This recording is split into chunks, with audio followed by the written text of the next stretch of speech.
Hello friends. दोस्तों, breast cancer महिलाओं का में देखा जाने वाला एक आम सा कैंसर, लेकिन लगातार इसका जो इंसिडेंस है वो बढ़ रहा है। देश और दुनिया की अगर हम बात करें तो लगातार इसके जो केसेस हैं वो सामने आ रहे हैं। आखिर चूक कहाँ हो जाती है, महिलाएं कहाँ चूक जाती हैं अपने जो शुरुआती लक्षण होते हैं उनको पहचानने में, इस पर हम जानकारी हासिल करेंगे डॉक्टर सुरभि कुडियाल जी से, जो कि ब्रेस्ट कैंसर सर्जन है। डॉक्टर सुरभि, क्या कारण है कि लगातार इसके जो इंसिडेंट्स हैं वो बढ़ रहे हैं? हर किसी को आज सुनने में आता है कि ब्रेस्ट में कहीं ना कोई गिल्टी हुई, जहाँ फिर कोई गांठ हुई तो वो कैंसर डिटेक्ट हो जाती है। क्या शुरुआती लक्षण आप बता सकती हैं जो महिला इग्नोर कर देती हैं? आपने बिल्कुल ठीक कहा कि चूक कहाँ पर हो जाती है। हम क्या उसके लक्षणों को समझ नहीं पाते, या फिर हम समझते हैं लेकिन उसको नज़रअंदाज कर देते हैं। सो ये दो तरह के पहलू हैं, ये सिक्के के दो पहलू हैं। और आपने बिल्कुल सही कहा कि बहुत सारी औरतें जो हैं वो इसके चपेट में आती जा रही हैं, और ये जानलेवा भी है। ऐसा नहीं हम कह सकते कि सॉरी कि सारे केसेस जो होते हैं वो ठीक हो जाते हैं, but most of the cases जो हैं वो ठीक हो जाते हैं। सो अब कहाँ से हम शुरुआत करें और कहाँ को हम आगे चलें? सो आपने बिल्कुल ठीक कहा कि उसके लक्षण जो हैं, ऐसे लक्षण क्या हैं। देखिए, ब्रेस्ट कैंसर कोई ऐसी चीज़ नहीं है कि कोई वायरस है या कहीं बाहर से कोई ऐसी चीज़ हमारी बॉडी के बीच में आके तो हार्बर करती है और हम समझ नहीं पाते। ऐसा नहीं है, ये हमारी बॉडी के अपने ही सेल्स हैं जो शायद अपना काम करना भूल जाते हैं। और वो जो चीज़ें हैं, हम ऐसी क्या मजबूरी है हमारे सेल्स की भी कि वो अपना काम करना भूल जाते हैं। सो वो जो मजबूरी है वो हमारी अपनी बनाई हुई है, और वो मजबूरी है हमारा स्ट्रेस फैक्टर, ठीक है। उसके बाद हमारा खान पीन, हमारा सेडेंटरी लाइफस्टाइल, फिर उसके बाद आता है कि हम जिस जगह पर काम करते हैं, क्या हम किसी रेडिएशन से एक्सपोज्ड हैं, या फिर हम कोई ऐसे वातावरण के साथ जुड़े हुए हैं जहाँ पर हम इतनी ज़्यादा रेडिएशंस या किसी ऐसी चीज़, किसी डाई को या किसी ऐसी चीज़ को एक्सपोज्ड हैं कि वो हमारे शरीर में, हमारे सेल्स के बीच में ही कोई चेंजेस ला रहा है, या फिर शायद हमारे जीन्स जो हैं, जिनको हम जेनेटिक रीजंस बोलते हैं, जैसे हम कहते हैं ना कि अगर मदर को था तो मे बी डॉटर को हो जाए। सो ये जो कारण है, जेनेटिक कारण, आज की डेट में अगर देखा जाए तो 70% नॉन जेनेटिक कारण है और 30% ही सिर्फ जेनेटिक कारण है। सो ये मेजर रीजंस हैं। उसके बाद जो डिसऑर्डर है वो बिल्कुल ज़्यादा देखी जा बिल्कुल रही है। और उसके बाद फीमेल्स के बीच में ब्रेस्ट फीड ना करना, अर्ली ब्रेस्ट फीडिंग छोड़ देना, early puberty, late menopause, late marriages, late child bearing. So ये कुछ ऐसी चीज़ें हैं जो हम अभी कुदरत के बनाए हुए चीज़ों को नहीं समझ पा रहे हैं। हम अपने काम में इतना बिजी हो जाते हैं कि वापस जॉइनिंग करने की हमें जल्दी रहती है, लेकिन वो जो चाइल्ड है वो ब्रेस्ट फीडिंग से वंचित रह जाता है।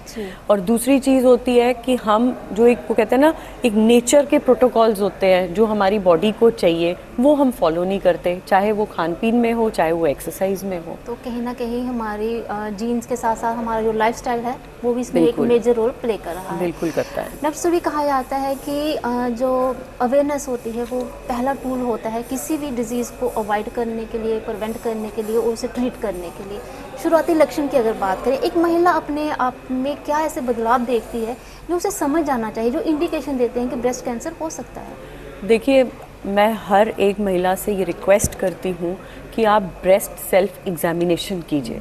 ब्रेस्ट सेल्फ एग्जामिनेशन क्या है कि अपनी ब्रेस्ट को खुद फील करना। देखिए, अगर कल को कोई जूती कहीं पे मुझे चुभ रही होगी तो वो मुझे पता है कि वो कहाँ पर हर्ट करती है। तो उसी तरह से अगर मेरे शरीर में कोई भी ऐसी चीज़ अलग तरीके की बन रही होगी जो पहले नहीं थी, so I will be the first जज। तो मैं उस चीज़ को सबसे पहले भांपूंगी। तो उसी तरह से हर फीमेल को अपना एक ब्रेस्ट सेल्फ एग्जामिनेशन करना चाहिए, जिसके बीच में वो अपनी ब्रेस्ट को खुद हाथ लगा के देखे, और जो भी ब्रेस्ट की आपको फील करना है वो अपनी इन 3 उंगलियों के साथ, से फॉर एग्जांपल ये आपकी ब्रेस्ट है, सो उसको एक सर्कुलर मोशन में करना है, ना कि अपनी ब्रेस्ट को इस तरह से दबा के करना है। सो ये चीज़ हमें समझनी है, और उसको एक क्लॉकवाइज फैशन में जाके अपनी पूरी दोनों ब्रेस्ट को, राइट हैंड से अपनी लेफ्ट ब्रेस्ट को और अपने लेफ्ट हैंड से अपनी राइट ब्रेस्ट को फील करना है। हमने ब्रेस्ट के साथ साथ अपनी जो आर्मपिट होती है, आर्मपिट को भी फील करना है। क्यों? क्योंकि कई बार कैंसर की गांठें जो होती हैं वो आर्मपिट में भी पाई जाती हैं। क्यों? क्योंकि ब्रेस्ट से जो कैंसर है उसका दूसरा जो लैंडमार्क होता है वो हमारे लिम्फ नोड्स होते हैं। सो इसलिए हमें सिर्फ गांठ ब्रेस्ट में ही नहीं ढूंढनी चाहिए, बल्कि अपनी आर्मपिट में भी ढूंढनी चाहिए। तो डॉक्टर सुरभि, जैसे आपने कहा कि जो गांठ होती है वो एक पहला इसका शुरुआती लक्षण होता है। कहा जाता है कि हर गांठ जो होती है कैंसर की गांठ नहीं होती है, लेकिन जांच करवाना बहुत ज़रूरी बिल्कुल होता है। बिल्कुल बिल्कुल। तो एडवांस ऐसे डायग्नोसिस आ चुके हैं जो सटीक जानकारी देते हैं, और अगर एडवांस ट्रीटमेंट की बात की जाए तो वो क्या रहता है अगर किसी को निकल जाती है? देखिए, सबसे पहली चीज़ मैं ये बोलूँगी, हर गांठ जो आपने बोला वो कैंसर नहीं होती है until and unless proved otherwise.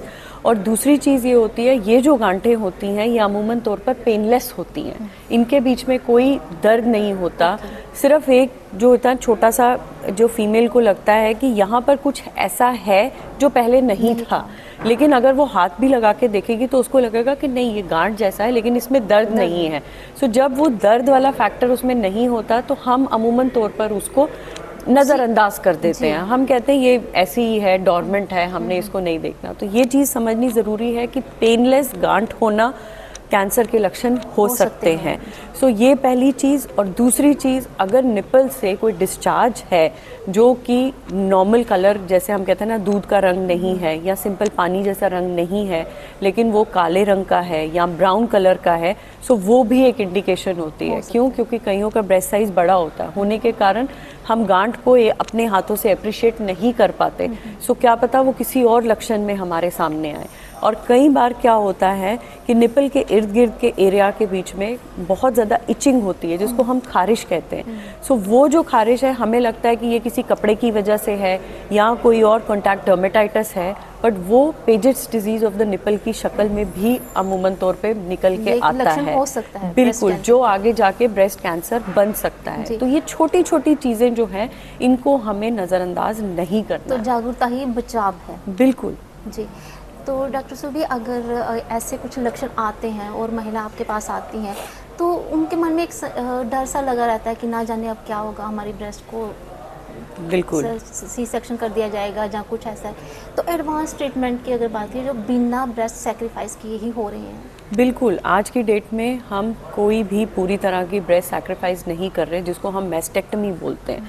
Total mastectomy सिर्फ कुछ केसेस में की जाती है, जिनके बीच में या तो साइज़ बहुत ज़्यादा बड़ा होता है। देखिए, हम ब्रेस्ट और ट्यूमर रेशो को देखते हैं कि ब्रेस्ट साइज़ के हिसाब से ट्यूमर का साइज़ कितना है और ट्यूमर के हिसाब से ब्रेस्ट का साइज़ कितना है। और दूसरा ये है कि अगर से फॉर एग्जांपल इसमें भी कोई डिस्क्रिपेंसी हो तो हम रिकंस्ट्रक्शन कर सकते हैं ब्रेस्ट की। सो कहीं पे भी जो एक मातृत्व होती है, एक फेमिनिज्म का फैक्टर होता है, वो लूज़ नहीं होना चाहिए। क्यों? क्योंकि अगर हम टोटल मैस्टेक्टमी कर दें, पूरी की पूरी ब्रेस्ट बाहर निकाल दें, सो वो एक जो महिला का एक कहते हैं ना कॉन्फिडेंस लेवल जो होता है ना, वो बिल्कुल ज़ीरो कर देती है। और अगर हम शुरुआती तौर में ही उसका कॉन्फिडेंस लेवल ज़ीरो कर दें तो वो आगे बीमारी के साथ कैसे लड़ेगी। और दूसरी बात ये है कि बहुत लोग इस मिथ में चलते हैं कि अगर हम पूरी ब्रेस्ट रिमूव करेंगे तो बेटर होगा, अगर हम छोटा हिस्सा ही रिमूव करेंगे तो उसके दोबारा होने के चांसेस हैं। ये एक मिथ है, ऐसा नहीं है। अगर हम ब्रेस्ट पूरी रिमूव करें उसके केसेस डिफरेंट होते हैं, और अगर हम सिर्फ छोटा सा हिस्सा, जिसको हम लंपेक्टमी या ब्रेस्ट कंजर्विंग सर्जरी बोलते हैं, जिसके साथ साथ हम आर्मपिट के नोड्स भी रिमूव करते हैं, सो वो जो सर्जरीज़ हैं वो इक्वली मतलब उसके साथ मैच करती हैं कि अगर हम मैस्टेक्टमी करते हैं। लेकिन बेटर होती है कि हम ब्रेस्ट कंजर्वेशन में जाएं, रिकंस्ट्रक्शन में जाएं, सो दैट कि एक फीमेल को एक मोरल बूस्ट मिलता है। कहीं ना कहीं एक जो एडवांस ट्रीटमेंट आ चुके हैं उससे बहुत ज़्यादा बेनिफिट लोगों को हो रहा है। आपने कहा कि ब्रेस्ट और जो बाल होते हैं वो महिला की एक सुंदरता की पहचान होते हैं, तो वो कहीं ना कहीं अब उस वैसे ट्रीटमेंट नहीं है। डॉक्टर सुरभि, प्रिवेंटिव मेजर्स की अगर हम बात करूं, क्योंकि अब प्रिवेंटिव हेल्थ चेकअप की अगर बात की जाए ताकि बीमारी को पकड़ा जा सके, एक महिला को, किस महिला को, किन लोगों को ये टेस्ट करवाना चाहिए? कोई एक टेस्ट जो इंडिकेशन देते हैं। देखो, सबसे पहली बात मैं आपको बोलूँगी, आज की डेट में बॉडी प्रोफाइल का बहुत बड़ा कल्चर ही चल पड़ा है। जिसको पूछो वो यही बोलता है मैं हर महीने बॉडी प्रोफाइल कराता हूँ, कोई 3 महीने में कराता है, कोई 6 महीने में कराता है।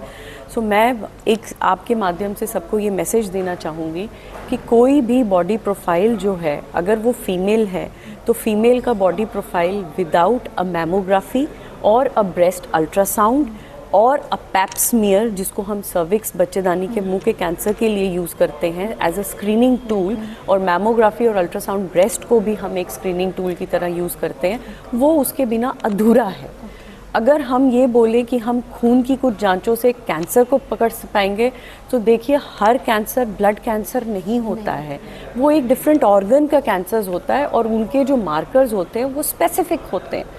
सो आप ये सोचो कि हम नॉर्मल ब्लड टेस्ट या फिर अपने बॉडी प्रोफाइल के साथ हम बड़ी बीमारी को पकड़ पाएंगे, वो हमारा एक बहुत बड़ा मिथ है। मैमोग्राफी और स्क्रीनिंग आपने कहा, पैप स्मीयर बिल्कुल। कहा, एक महिला को करवाना चाहिए कितनी बिल्कुल। देर बाद, कितने इंटरवल देखिए के बाद? साल के बाद अपना एक मैमोग्राफी नहीं तो एक अल्ट्रासाउंड दोनों ब्रेस्ट का, और साथ में पैप स्मीयर ये ज़रूर और करवाना अगर चाहिए। फैमिली हिस्ट्री है तो प्रिकॉशन और भी लेने चाहिए? अगर फैमिली हिस्ट्री है तो हमें ये पता करना है कि क्या वो जीन पॉजिटिव थी।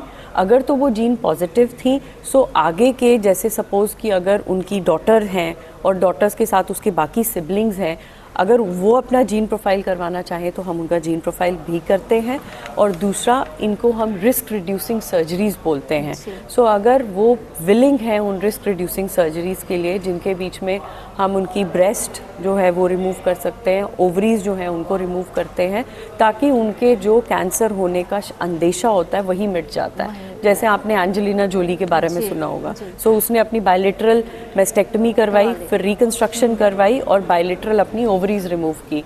अब कोई पूछे उसने क्यों की? By because she was BRCA positive. BRCA एक जीन होती है जो ब्रेस्ट कैंसर से रिलेटेड होती है।